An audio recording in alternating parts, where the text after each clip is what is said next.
Every single day, the world throws 1,000 tiny hooks at us.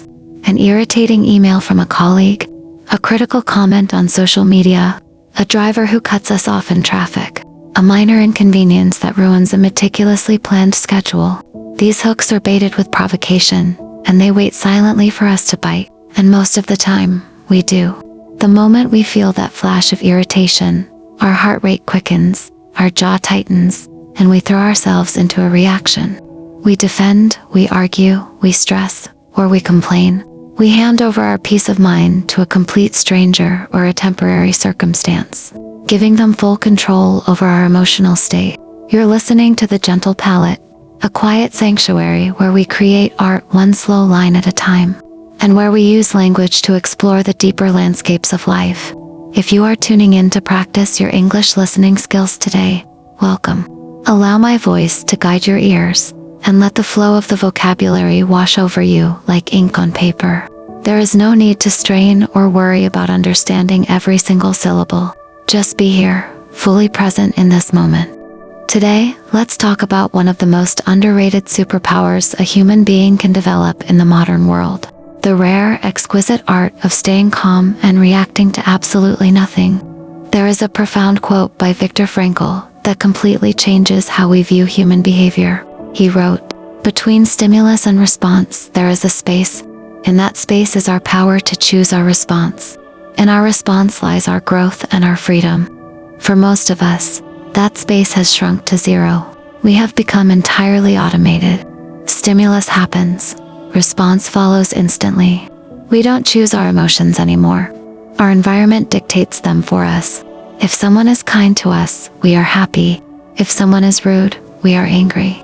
We are living like an echo, simply bouncing back whatever sound is thrown at us. But when you commit to practicing Unreactivity, you begin to stretch that tiny space between what happens to you and how you behave. Imagine sitting on a bench in a busy park. People are walking past. Some are shouting, some are running, leaves are falling, dogs are barking. You are aware of everything happening around you, but you feel no urge to jump up and interfere with any of it. You are simply a witness. What if we looked at our daily stressors the exact same way? When a provocative thought pops into your head, or when someone says something designed to upset you, not out of cowardice, not out of passive aggression, but out of a deep, unshakable realization that your inner peace is far too expensive to buy into cheap drama. Reacting is an expensive investment of your life force. When you react to everything, you bankrupt your spirit. When you learn to observe, instead of absorbing, you keep your wealth. Look closely at how a Zentangle tile is created. It starts with a dynamic called a string, a chaotic, random pencil line drawn across the paper to divide it into sections. When you first look at that messy string, it looks like a mistake. It looks like clutter. But instead of reacting with frustration, instead of erasing it or tearing up the paper, the artist accepts the string. We look at it calmly, and then we begin to fill those chaotic spaces with deliberate, repetitive, structured lines. We don't fight the chaos. We build peace right on top of it. Your mind is capable of the exact same mastery. Think of your mind as the ocean. The ocean is incredibly deep, vast, and silent at its core. On the surface, there are always waves. Sometimes they are gentle ripples. Sometimes they are violent, crashing storms caused by the wind. A reactive person identifies entirely with the surface waves. They think, "I am the storm. I am angry. I am panicked." But a calm person remembers that they are the entire ocean. They know that no matter how terrifying or loud the wave is on the surface, it cannot change the fundamental stillness of the deep water below. When someone tries to provoke you, they are trying to stir up a storm on your surface. If you don't anchor yourself in your depth, your waves will crash back at them.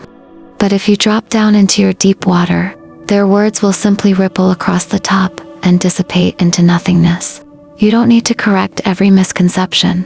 You don't need to win every argument. You don't need to prove your point to people who are determined to misunderstand you. Sometimes, the ultimate demonstration of power is to simply let things be exactly as they are. As this Zentangle drawing nears its completion, look at how all those individual, quiet lines have come together to form an intricate, structured oasis of calm. None of these lines were drawn in a hurry. None of them reacted to the line next to it with panic. They just coexist. The next time you feel the temperature rising in your chest, the next time the world tries to reel you in with a hook of frustration or anxiety, remember this drawing. Take a deep breath, drop your shoulders, soften your gaze, and tell yourself, this does not require my energy. I have the power to react to absolutely nothing. Thank you so much for choosing to spend these quiet minutes with me today.